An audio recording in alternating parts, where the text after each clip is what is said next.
রিফাত হোসেন আপনি লিখেছেন, শহীদ মিনারে বা কোনো স্মৃতিস্তম্ভে মোমবাতি প্রজ্বলন সম্পর্কে ইসলাম কি বলে, এই বিষয়ে জানাবেন দয়া করে।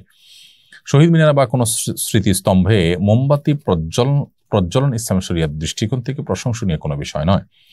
দেশের প্রতি ভালোবাসা, মাতৃভূমির প্রতি ভালোবাসা, মাতৃভূমি, দেশ এবং মানুষের জন্য, মাজলুম মানুষের রক্ষার জন্য যারা জীবন বাজি রেখেছেন তাদের প্রতি শ্রদ্ধা করবার কথাও ইসলাম আমাদেরকে বলে।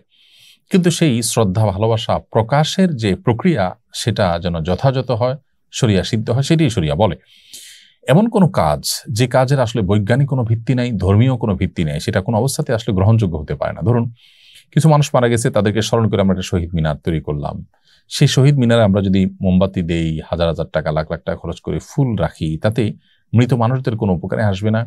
এটি না বৈজ্ঞানিকভাবে তার কোনো উপকার আসার কোনো সুযোগ আছে, না ধর্মীয় দৃষ্টিকোণ থেকে উপকার আসার সুযোগ আছে। বরং এই টাকা দিয়ে যদি আমি গরিব দুঃখীদেরকে দান করি আর সওয়াবের বিষয়টি আমি তাদের জন্য সওয়াবের নিয়ত করি যে তাদের তরফ থেকে দান করছি, তাহলে ধর্মীয় দৃষ্টিকোণ থেকে এটি তারা আল্লাহর কাছে সওয়াব পাবেন ইনশাআল্লাহ।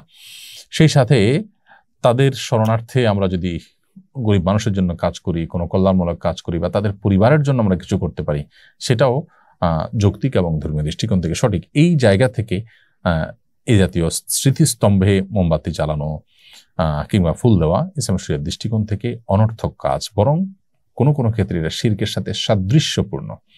কেউ এখানে পুজো করতে চায় না, পূজার নিয়ত করে না, সেজন্য এটা হয়তো সরাসরি শিরক হবে না, কিন্তু শিরকের যে আয়োজন, যেখানে মোমবাতি, ফুল এগুলো থাকে, মুশরিকরা, হিন্দুরা, যারা শিরকে লিপ্ত তারা যেরকম করেন, এখানে অনেকটা তার সাথে সাদৃশ্য হয়। তারা প্রতিমার সামনে দেন, এখানে আমরা একটা স্তম্ভ তৈরি করে স্তম্ভের সামনে দিচ্ছি, ব্যাপারটা অনেকটা কাছাকাছি। তো এই সাদৃশ্য গ্রহণ থেকে আমাদের বিরত থাকা দরকার। এই ব্যাপারে কোনো প্রথিতযশা আলেম সারা বিশ্বব্যাপী কারোর কোনো ভিন্ন মত আছে আমার জানা নেই। আমাদের আজকাল জাগতিক অনেক বিষয় আছে যে বিষয়গুলোর ব্যাপারে হালাল হারাম বাজ বিচার করার মতো হিতাহিত জ্ঞানও আমাদের আর নেই, হারিয়ে ফেলেছি। আমরা সমাজের মূল স্রোতে গা ভাসিয়ে অনেকেই কিন্তু অনেক গুনাহে লিপ্ত হয়ে যাচ্ছি।